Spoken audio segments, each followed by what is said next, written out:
A mi papá lo liberan el 8 de mayo del 45, 2 días antes de que termine la guerra. Y si hacemos la cuenta, un polaco que fue agredido en su propio pueblo el 1 de septiembre del 39 y liberado el 8 de mayo del 45, es historia viva. Yo he tenido la fortuna, porque yo hablé de una desgracia de haber perdido a mi familia, pero tuve la fortuna de conocerlos a todos. Conocí a mis abuelos, conocí a mis tíos, conocí a mis primos, todo a través de la plática de mi papá. No solo me lo platicaba, sino que cuando tenía yo por ahí de 4 años, me cuenta mi mamá, que mi papá recibe un libro en yiddish, escrito por los sobrevivientes de su pueblo, que habían decidido regresar a Chejánov a ver qué había pasado. Y resulta que en este libro, cuando mi papá lo empieza a hojear, de repente se queda atorado en una hoja, se le llenan los ojos de lágrimas. Mi mamá, que estaba seguramente alimentando a algún otro de los hijos, le dice: ¿qué te pasa? Y sin poderle contestar, le voltea el libro y le enseña una foto de la lápida de mi abuelo. En ese momento, desde el 54, mi padre se entera por medio de este libro cómo es que murió su papá. Yo llevo su nombre. Entre los judíos de origen ashkenazí, ponemos a nuestros hijos solamente el nombre de muertos, nunca de vivos. Así es que yo no me llamo como mi papá, y mi hijo no se llama como yo, y mi nieto no se llama como mi papá tampoco. Pero yo sí llevo el nombre de mi abuelo. Entonces, desde el 54, mi papá se hace a la idea de que tiene que ir a decir el Kadish, la oración de los muertos, ante la tumba de su padre. Esto me entero cuando yo ya soy un adulto, porque un día me dice: ¿qué crees? Nos vamos algunos amigos, entre ellos un muy querido amigo nuestro que falleció hace muy poquito, el señor Galek, del pueblo de mi papá. Dice: me voy con el señor Galek, tu mamá, su esposa y otros amigos de regreso a Polonia. Tengo que ir a decir Kadish en la tumba de tu abuelo. Y yo: papá, solo no te puedo decir, esto es algo que me corresponde a mí estar contigo. Y me embarco con él en un extraordinario viaje al pasado, en el que no solo encontramos el pueblo encontramos un panteón hecho trizas, se habían robado hasta las lápidas. Te caías en los hoyos, sabes que era un panteón porque quedaban nada más unas cuantas lápidas con algunas inscripciones en hebreo o en yiddish, que sabías que estabas en un panteón judío. No encontramos la de mi abuelo, pero mi papá decide decir el Kadish ahí, cosa que yo no lo puedo acompañar porque mi papá está vivo y yo no puedo decir esta oración mientras él, a sus casi 88, y esperemos que llegue hasta los 120, como decimos, esté aquí conmigo. Dice el Kadish y yo soy el que lo tengo que sostener ante su llanto. Regresamos a Chejánov, regresamos a Auschwitz. Fuimos encontrando cada uno de los lugares en donde todos y cada uno se fueron quedando. Yo conocía su historia. En el libro, que a la salida va a haber unos libros a la venta para quien esté interesado, van a ver unas cuantas fotografías de la familia en Europa. Y alguien me decía alguna vez: tu papá se los llevó al campo de concentración y luego se los trajo a México. ¡Qué bien! Digo, realmente no entiendes lo que eran los campos de concentración. Cada una de las fotos que aparecen en el libro, una de mi abuelo, una de mi abuela, y una de cada una de mis tías y tíos, una de cada una, llegaron a manos de mi papá en forma fortuita a través del tiempo. Él no trajo nada a México. Mi papá llega a México en el 47, después de haber recorrido el mundo entero con las bolsas vacías. Entonces, cuando él me enseña la primera vez una foto de mi abuelo, le digo: ¿de dónde la sacaste? Y me cuenta esa historia, y solo voy a contar la de esta foto. Me dice: tu abuelo, como judío ortodoxo que era, no le gustaba que le tomaran fotos. Pero resulta que prestó el patio de la casa para una fiesta, para una boda, una jupá. Entonces, cuando los novios les están fotografiando, mi abuelo, que es parte del público, se voltea y sale en la foto.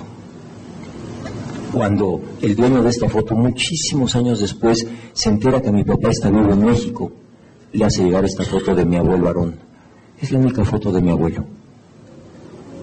Hoy en día tomamos fotos con el celular, hoy en día tomamos fotos con mamá, con papá, con abuelo, Mi papá me dice, no sabes cómo me hubiera gustado en mi vida tener una foto con mi mamá, poder tener una foto con mi papá.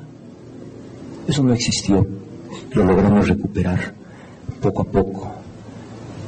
Mi papá me presumía mucho de su pueblo, de un zamek. Para los que hablen polaco deben de saber que zamek quiere decir castillo. Y siempre me decía, el zamek de mi pueblo era sensacional, porque ahí jugábamos fútbol y nos llevábamos a las novias. Y además había un río tan caudaloso, era el río Lidinia, era tan caudaloso que el agua me llegaba hasta el cuello, siempre y cuando me parara yo de cabeza. Y se volvió la broma de la familia que algún día íbamos a conocer ese río caudaloso y que nos llegara el agua. Curiosamente, la primera vez que regresamos a Polonia era todavía la Polonia comunista, mayo, y estaba lloviendo el día que llegamos a Chechanów. Yo le decía, yo soy el poeta de la familia, y le decía, mira papá, están llorando tu regreso. Y él me decía, es que en mayo no llueve en Polonia. Le digo, en mayo no, pero hoy sí. Llegamos hasta las puertas del zamek y no pudimos entrar. Estaba cerrado, no era día de visitas. Mi papá no le dio ninguna importancia. Muchos años después, en este caso con mis padres, mis 2 hijos, mi esposa y yo, los 6, nos embarcamos en una nueva aventura hacia Polonia, en este caso la Polonia liberada, y al llegar a este zamek, que sí estaba abierto, nos bajamos los 5 muy emocionados del coche y mi papá no se baja. Y digo, papá, el zamek, ya estamos en el zamek. Adelántense. Digo, papá, ¿cómo adelántense? Si tú eres el que nos tienes que contar qué sucedió, adelántense. Bueno, nunca hay que discutir con un papá y sobre todo si es conocido por terco. Lo dejamos en el auto, nos metemos los 5 al zamek, lo recorremos, fotografías, y a la salida mi hija entra a una pequeña tiendita que tenían y toma unas cuantas tarjetas postales y le empieza a regañar la mujer que las vendía en polaco.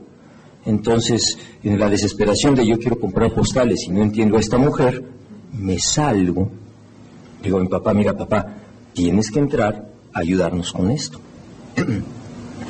Entra mi papá, la chica está volteada hacia abajo escribiendo algo, y en el momento que mi papá entra y la saluda en polaco, esta jovencita, tal vez de la edad de estos muchachos, levanta la cara y lo ve y le dice, por fin llegaste, te estábamos esperando. Mi papá tradúceme, me dice, es que me estaban esperando. Digo, ¿qué avisaste que veníamos? Dice, aquí no voy a haber avisado que veníamos. Entonces entramos en la familia, él traduciendo, esta mujer hablando, nos para con la mano un momentito, abre un cajón, saca un pequeño librito y se lo da a mi papá y le dice, nuevamente, qué bueno que llegaste, te estábamos esperando, este es el último que tengo y era para ti. Mi papá toma el librito, se lo quito de las manos y le digo, pídele uno para mí. Dice, no, me acaba de decir que es el último que tiene. Ahora es mi esposa la que toma el libro, lo abre y lo empieza a hojear, y en lo que mi papá paga y se despide me dice mi esposa, mira, tu nombre, Aaron Gilbert. Digo, esposa, obviamente lo que diga ahí se refiere a mi abuelo.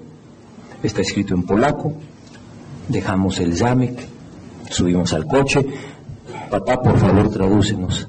Y nuevamente las lágrimas aparecen en sus ojos y dice, ahora entiendo por qué no quería yo entrar al zamek. Digo, ¿por qué, papá? Dice, resulta que los últimos días que vivimos en Chechanów nos encerraron en el castillo a todos. ¿Tú te puedes imaginar que durante las noches que vivimos acá violaron a mis hermanas? Nos dejaron a decir basta. Y me bloqueé, yo no quería entrar aquí porque no quería entrar aquí.